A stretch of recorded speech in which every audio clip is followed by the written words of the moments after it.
여러분 안녕하세요. 이번 영상은 대원 CTS에서 네 번째 영상으로 브랜디드 영상을 한번 이제 제가 보여드리고 그 브랜디드 영상을 만드는 팁을 한번 제가 전달해 드리려고 하거든요. 오늘은 특이하게 이렇게 제 앞에 장비들이 굉장히 이렇게 많게 좀 어수선하게 깔끔하지 못하게 이렇게 좀 어수선하게 이렇게 되어 있는데요. 제가 수많은 영상 작업을 하면서 기본적으로 영상 하면 이제 뭐 장비가 굉장히 많다고 설명을 드렸잖아요. 근데 DM 주신 분들께서 이렇게 제 장비에 대해서도 궁금해 하시는 분들도 많고 또 장비에 대해서 뭐 이렇게 휴대성이 좋은 거를 자꾸 제가 강조하다 보니까 그런 거에 대해서도 그렇고 좀 체감 장비에 대한 그런 어떤 기준을 못 찾으시는 분들이 굉장히 많으신 것 같아가지고 이제 제가 한번 설명을 짚고 넘어가려고 그래요. 그러니까 뭐냐면은 일단 촬영 장비는 이렇게 뭐가 많을수록 굉장히 더 효과가 좋고 편리하고 그런 건 있어요, 사실. 그렇기 때문에 짐벌이 됐든지 간에 아니면은 뭐 드론이 됐든 아니면은 지미집이 됐든 이렇게 여러 가지 어떤 한 효과를 낼 수 있는 그런 뭐 슬라이더도 그렇고 여러 가지 효과를 낼 수 있는 장비들이 다 있어요. 이런 장비들이 다 있으면 물론 좋고 이런 장비들을 활용하면 좋은데 정해진 시간 안에서 이 장비를 다 사용할 수는 사실 없어요. 시간은 정해져 있고 어떤 뭐 연예인을 섭외하든지 아니면 어떤 장소를 섭외해서 촬영을 하든지 간에 일단은 촬영 시간은 어느 정도 정해져 있기 때문에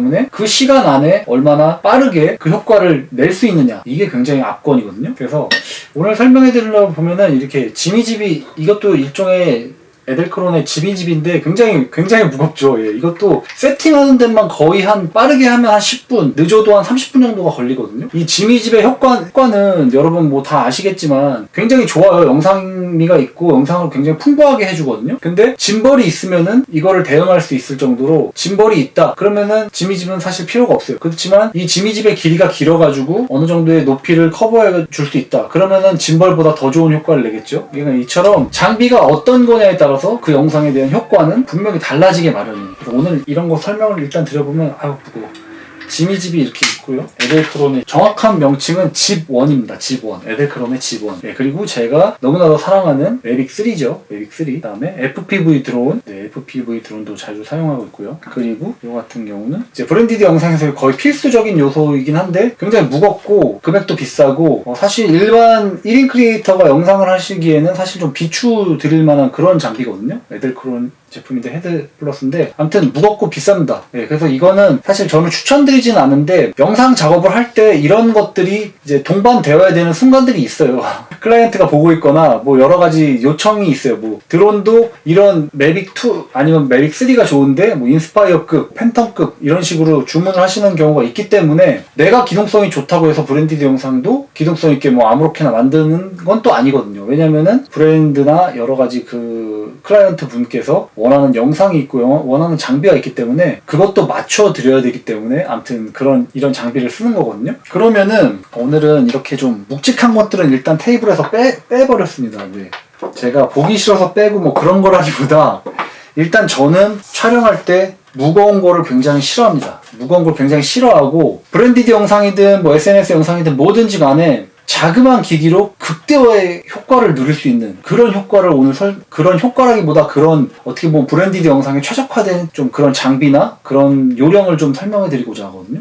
일단 설명을 해 드려보면은 첫 번째입니다. 첫 번째. 브랜디드 영상을 만들 때 첫 번째, B컷은 과감하게 삭제하라. 멘트가 좀 센데 삭제까지 할 필요는 없고요. 개인 소장이나 뭐 하드디스크에 넣어도 되는데 삭제하라고 말씀을 드리는 이유는 뭐냐면요. 브랜디드 영상은 어찌 보면 정말 중요한 영상이고 그런 중요한 영상에서의 B컷들은 사실 빼는 게 좋습니다. 그러니까 왜 이런 걸 빼냐면은 뭐 저로서도 그렇고 촬영자 입장에서 내가 찍은 영상이 뭐 나는 좋아, 뭐 다 좋아, 뭐 이렇게 생각해가지고 뭐 B컷도 그렇고 A컷도 그렇고 C컷도 막 다 내가 좋아하는 영상을 내가 좋아하는 그 부분 컷 편집을 통해서도 내가 좋아하는 부분을 다 넣어요. 그러면은 영상에 임팩트가 없고 브랜디드 영상으로서의 적합도가 떨어져요. 왜냐면은 A컷으로 이루어진 어떻게 보면 굉장히 함축적이고 그 정해진 1분이나 아니면 정해진 뭐 3분 안에 그 제품이나 그 브랜드를 확실하게 소개할 수 있는 그런 영상이 필요하거든요. 근데 주저리 그런 B컷이나 C컷의 그런 내가 좋아한다고 해가지고 브랜드까지 좋아할 수는 없거든요. 그렇기 때문에 그런 영상들은 과감하게 잘라주고 아깝더라도 컷 편집을 통해서 과감하게 잘라서 없애주는 게 좋습니다.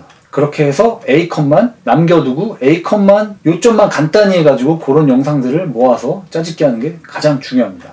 네. 그럼 이쯤에서 제가 만든 그러니까 뭐 약간 따릉이 영상이 어떻게 보면 좀 대표적이라고 할 수 있는데 그 영상을 한번 살펴보도록 할게요. 먼저 일단 영상을 보시죠.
네, 영상을 보셨나요? 네. 영상에서 보시면 아시겠지만 저도 나름 이제 B컷이나 C컷이 분명히 많이 존재하지만 A컷 위주로 작업을 했고 제가 만족스럽다기보다 이제 대중이 좋아할 만한 기본적으로 뭐 그 브랜드를 가장 잘 소화할 수 있고 가장 잘 표현할 수 있는 그런 영상들만 A컷으로 담아서 작업을 했거든요. 그렇기 때문에 B컷은 과감하게 삭제하라는 그 말씀을 드리고 싶고요. 두 번째입니다. 상품을 최대한 부각시켜라입니다. 네. 브랜디드 영상에서는 여행 영상과는 달리 어떠한 주제가 있고 내가 소개하고자 하는 그런 업체나 아니면 뭐 예를 들어 자동차면 자동차, 상품이면 상품, 인물이면 인물 뭐 이렇게 어떤 그 주제가 있기 때문에 그 주제를 상당히 부각시키고 그 제품을 어떤 식으로 부각시킬지에 대한 고민을 굉장히 많이 해야 되거든요. 네, 그래가지고 요거 여행 영상이나 그런 것들은 내 생각에 맞게 뭐 이렇게 물론 뭐 브랜디드 영상도 내 생각 작가 그 감독의 생각을 넣을 수가 있어요. 하지만 그런 것보다는 이제 그런 것들을 좀 빼고 이제 제품에 대한 장점이나 뭐 이로운 점이나 아니면 뭐 그 예를 들어 뭐 자동차면 그 자동차의 뭐 육중함이라든지 뭐 그런 것들을 표현하는 게 좋거든요. 그래서 음악도 그런 것들에 맞춰가지고 배치를 하면 좋고요. 세 번째입니다. 세 번째는 최대 해상도로 촬영을 하면은 가장 좋을 것 같습니다. 네, 이유는 크롭도 할 것이고 색감도 이제 조정할 것이고 그러다 보면은 어쩔 수 없이 내가 원하는 영상에서 크롭을 하는 경우가 분명히 생기게 마련입니다. 만약에 내가 HD로 촬영을 했을 때에는 그 영상을 또 한 번 크롭하면은 화질 개선이 거의 좀 많이 힘들고 요즘엔 거의 4K나 뭐 6K, 8K가 보편화되어 있기 때문에 거기서 한 번 더 줄여버리면은 사실 답이 없다고 해도 과언이 아닙니다. 예, 그렇기 때문에 브랜디드 영상을 찍을 때는 뭐 6K나 뭐 5.1K나 4K나 뭐 8K 다 좋습니다. 내가 편집할 수 있는 그 사이즈로 해가지고 일단 최대 사이즈로 촬영을 하는 것이 저는 가장 좋다고 생각을 합니다. 왜냐면은 가장 최대 사이즈로 촬영을 해놓으면은 세월이 지나서 뭐 2, 3년 후에도 그 영상을 다시 재편집할 수 있고 다시 보정해서 만들 수가 있기 때문에 그 활용 범위가 굉장히 넓어집니다. 그리고 촬영은 1회지만 그 영상을 활용할 수 있는 다양한 범위가 넓기 때문에 일단 영상을 촬영할 때는 가장 큰 최대 사이즈로 촬영을 해서 편집을 하는 것이 가장 중요합니다. 따릉이 촬영할 때의 경우에는 제가 이 오즈모 포켓2도 굉장히 유용하게 사용을 했거든요. 보시면은 이 오즈모 포켓2를 굉장히 저평가해가지고 이거는 뭐 그냥 여행 영상만 찍거나 뭐 그런 그런다고 생각을 하시는 분들이 많이 계세요. 그렇지만 조그만 이 오즈모 포켓이나 액션 2도 상당히 이제 여행 영상을 만들거나 아니면은 이렇게 브랜디드 영상을 만드는데도 상당히 좋거든요. 유용하거든요. 그리고 요번에 포드코리아의 행사에서 제가 오즈모 액션 2를 가지고 이제 목에 걸고 이렇게 촬영을 했거든요. 그리고 손에는 이 제품을 들고 이렇게 촬영을 했거든요. 그런데도 아무 문제 없이, 아무 무리 없이 촬영을 마무리할 수 있었습니다. 물론 이런 뭐 여러 가지 장비, 무거운 장비를 통해서도 그런 영상을 만들 수가 있지만 포드코리아의 이번 행사 같은 경우는 촬영 시간이 촬영 시간이 정해져 있고 촬영 시간에 정해진 영상을 만들어냈기 때문에 이런 G1이라든지 아니면 이런 무거운 장비를 가지고 촬영할 수 있는 여건이 아니었어요. 예, 그런 여건이 아닌 경우가 굉장히 많거든요. 그럴 때 있어서 저는 이 오즈모 액션2라든지 아니면 오즈모 포켓2를 굉장히 적극 활용을 합니다. 네, 그렇기 때문에 오늘 영상에서는 여러분도 그렇고 저도 그렇고 장비로 충분히 브랜디드 영상을 만들 수 있고 확실히 좋은 영상을 만들 수 있다라는 점을 더욱더 강조드리고 싶습니다. 여러분도 충분히 좋은 영상을 만드실 수 있으니까 저처럼 오즈모 액션2나 아니면 오즈모 포켓2를 잘 활용하시기 바랍니다. 네, 다음에는 제가 오즈모 액션2에 대한 리뷰도 할 거거든요. 네, 그렇기 때문에 이 리뷰는 좀 더 기다려 주시고요. 제가 다음에 더 좋은 소식으로 찾아뵙겠습니다. 네, 여러분 감사합니다.